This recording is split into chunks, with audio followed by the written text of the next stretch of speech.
The name of this royalty-free music that they asked me to use as bumpers, you can use any song you want to, Dole to Dawn or whatever. First of all, after 75 years, it's in the public domain, so you can't, at that time, no royalties. So I can use Chattanooga Choo Choo, for instance. Okay, I can play the whole darn thing if I want to. I'll also be looked upon as really old-fashioned if I do, but, Oh, we were using that, though, when ETSU would play Chattanooga, we'd use Chattanooga Choo Choo. Yeah, I mean, that fits in then, Sure. That being said, so you look at them. The name of this song that I was playing is called Have Belief. Want to hear more of it? Yeah.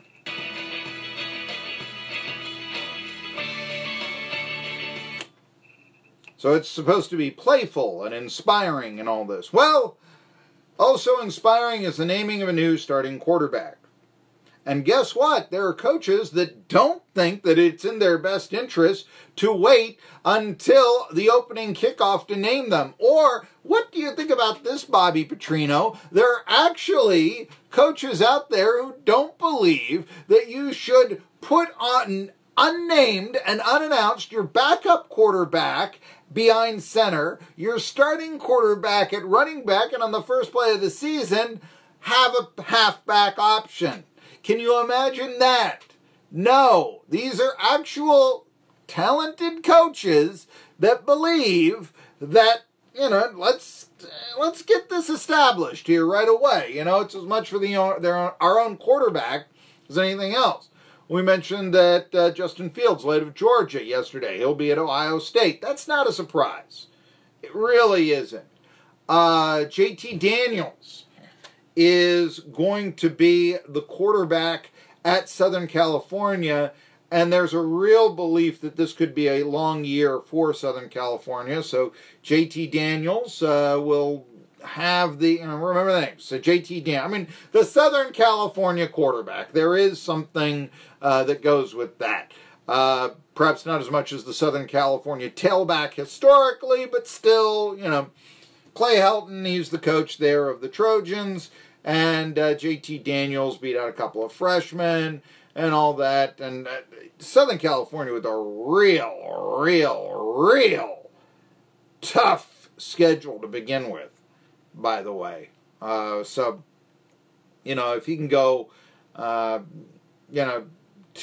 or something. He played last year as a starting quarterback, and the Trojans went 5-7, and they had some freshman competition for him. But yeah, JT Daniels retains his position. Is that really a surprise? We'll see if he can keep it. Yeah. Is that really a surprise? But the big news here, I think, was Bo Nix becoming the starting quarterback at Auburn. I think ever since Cam Newton, Auburn's QB situation has been a little, And the idea here is that Nix, he's a true freshman, and Auburn is starting to think 4 years out of this guy. Last time, by the way, Auburn started a true freshman in the season opener. Where have you gone, by the way, Brett Schaefer? Anyway, guy named Travis Tidwell. That predates when Vince Dooley quarterbacked the team. 1946. If Bo Nix's name sounds familiar, well, it should. Patrick Nix, who's a pretty good quarterback for Auburn, as I recall, leading the Tigers to an undefeated season in 93. If memory serves, well, he was on that 93 undefeated team that didn't do anything because they were on probation. So one of the last TV bans was 93 Auburn. But Bo Nix, and the thing is, Bo Nix is a real prospect. And it's not just because he comes from, let's talk about him like a racehorse, a great lineage with his father. No. This is one of the quotes here about him. And if I can only find it here, but it is that he was meant to play quarterback coming out of the womb. Now that is pretty high praise. Now Kip Adams, who does recruiting rankings, said While this quarterback class has been questioned by the industry, I feel 3 years from now we could be saying the exact opposite. Nix is, in my opinion, the safest bet to thrive in the class. By the way, the guy that said that kid was destined to be a quarterback, an SEC quarterback from the womb, was Jay Busby. Okay, so you've got that. But a lot of people, Tom Lloyd, Brandon Gall, these are guys who cover recruiting, Brody Logan, and all this. Incidentally, it is now 75-1 that Bo Nix will win the Heisman Trophy this year. That's the same odds as Felipe Franks. And remember, Steve Spurrier said that he thought that Felipe Franks, so of course through the touchdown pass to beat Tennessee 2 years ago, yeah, he said that that guy would be a Heisman Trophy candidate. So Bo Nix is the Auburn starting quarterback. Of course, Tennessee doesn't play Auburn this year. Unless, unlikeliness of unlikeliness. Auburn wins the SEC West and Tennessee wins the SEC East. Or, I don't know, some other fashion. I mean, you get two SEC teams in a bowl game, and I guess you can get them in the college football playoff, but I wouldn't really hold my breath on that. But no, just something to keep an eye on. SEC news, Bo Nix. It's a guy who's a dual-threat quarterback. Could be the coming star. That sort of thing. Now, closer to home, a lot of Tennessee fans, and this is a bit of old news, but a lot of Tennessee fans, they're saying this is the year, after 3 years, the Vols will beat South Carolina. Vols have never beaten Will Muschamp. Vols have never beaten Jake Bentley. And remember who it was in 2016 that said, at that time, this game reminds me of 1992, and Jake Bentley reminds me of Steve Tannehill, and I had Steve Tannehill on the show. And the thing is, while yes, South Carolina beat that year Tennessee, just like they did in 92, and they greased the skids eventually for the coach, just like it did Johnny Majors in 92. Phil Fulmer was the AD now, not the coach. And there wasn't a Peyton Manning on the horizon. There was Jarrett Guarantano. So, yeah. The circumstance, though, that maybe you want to take Schottenvoigt from this. I mean, we talked about Tennessee, Don Gooden, some linemen and all this. Will Trey Smith ever play? But South Carolina lost a tight end forever. Forever! Keel Pollard is his name. He was going to be the starting tight end for South Carolina. And he broke a bone in his neck and just said, you know what? The MRI, it's complicated, longest start. I could get paralyzed if I play this game. So, I think I'm stepping back. And you can't blame the tight end at South Carolina, former tight end, Keel Pollard, for that. Not at all. And in fact, of course, South Carolina, they put out the messages of support. Why wouldn't you? But here's the thing. They now are in a bit of a bind, are the Gamecocks. They've moved an offensive lineman by the name of Chandler Farrell to tight end. I guess hoping that they can, well, no, I was thinking Larry Brown for the old Pittsburgh Steelers, but he moved from tight end to tackle, didn't he? He didn't move the other way around, so. Okay. Somebody to, though, consider, and I've thought about this here. The South Carolina, they have a tight end that is transferred in from William and Mary, of all places.